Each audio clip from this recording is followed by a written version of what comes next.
But if you show up to a meeting at the White House in your pajamas, you will likely be deemed a fool or worse. Disrespectful, mindless, all of that. You're going to be perceived that way to the leader who's in power. Like you're dishonoring the opportunity to be in their presence.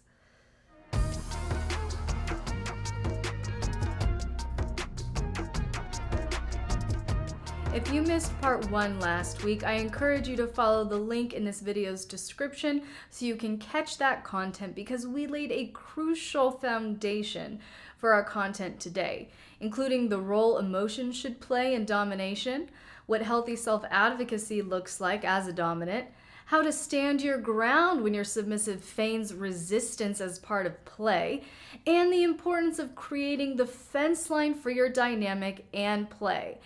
And if you need guidance building those all-important boundaries, limits, and safe words in your new DS dynamic, download my Power Exchange agreement in my new Power Exchange bundle for newbies on Patreon. Just go over to patreon.com/LXerotica to get instant access. So as we jump into these 7 strategies to radically increase the erotic power gap between yourself and your submissive, we're starting with the most obvious and, in my opinion, the easiest way to increase the power gap as a dominant: through correction. And let's say your submissive does exactly as you instructed in the scenario we laid out in part 1 last week. They were sitting on the bench by the front door when you walked in. You said, "Meet me at the door every day when I come home from work." And there they were, sitting on the bench by the front door when you walked in. They did what you asked. What is there to correct? Isn't this the problem we're trying to troubleshoot here, Miss Elle? And that's exactly the question that brings us to my first point here. The more specific you are with your instructions, the more opportunities you will have for correction. The more specific you are with your instructions, the more opportunities you will have for correction. I feel like so many of you dominants are getting guilted by your submissives, by anxious, preoccupied submissives with trauma and attachment wounds, and you're getting guilted because you have to understand, dominance, then in a consensual DS dynamic, your attention to detail, your specifications, and the level of detail you crave, all these traits, how precise you like things to be, they don't make you toxic or controlling. They make you dominant and sexy as hell, okay? This is what happens when you have submissives, broken, traumatized submissives who have no business being in a relationship because they're not healed enough. And then we're trying to enter DS, which is an even deeper, more intimate level of relationship and connection, and they are not ready for it. They're not healed enough for it. And so they're clingy, they're needy, they're paranoid, they're insecure, they need constant attention, constant validation, constant reassurance.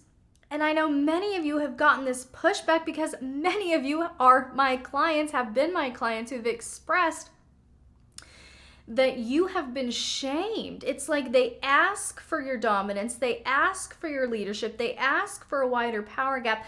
You step in, you actually start leading, setting boundaries, saying no, all of these things, and then they blame you, they accuse you of being toxic or controlling. But that's their trauma talking. That's the wounds talking. It's not true. It makes you a very skilled, good, dominant, and very attractive in a consensual DS relationship. And not only that, your apt application of correction will reinforce and widen the power gap between you and your submissive. So, how can we add more specificity to this protocol in order to make room for correction? Well, we could modify the protocol to state that the submissive is to kneel on the tile entryway starting at 5 p.m. until the dominant arrives home. See the shift there? Additionally, you're allowed dominance to be bothered by things at the moment too. Okay, so let's say this modified protocol was commanded and you arrive home to find the submissive kneeling on the tile as instructed, but their toes are touching the carpet next to the entryway, and something about that irks you. That right there could be an easy opportunity for spontaneous correction that will further increase the power gap. Formality is the next tool at your disposal, dominance. And I say that because formality puts us all on edge. Think of walking into the White House versus a McDonald's. McDonald's is there for everyone. Their goal is to serve food for the average Joe and create a relaxed and pleasant experience for the customer. And this is why you have people showing up to McDonald's in the middle of the night in their pajamas ordering a Big Mac. All right? A casual atmosphere denotes a sense of safety and ease and freedom almost, right? Just chill. But if you show up to a meeting at the White House in your pajamas, you will likely be deemed a fool or worse. Disrespectful, mindless, all of that. You're going to be perceived that way to the leader who's in power. Like you're dishonoring the opportunity to be in their presence.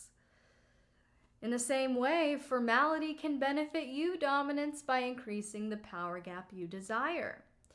This can include things such as formal language, yes instead of yeah, things like that, eye contact, standing or sitting in the dominant's presence, and more. And part of your expectations or training could be how your submissive responds to a command. Not yeah or uh-huh or sure, like I just said, but with a formal, mindful reply, such as, "It would be my pleasure to serve you in this way, master."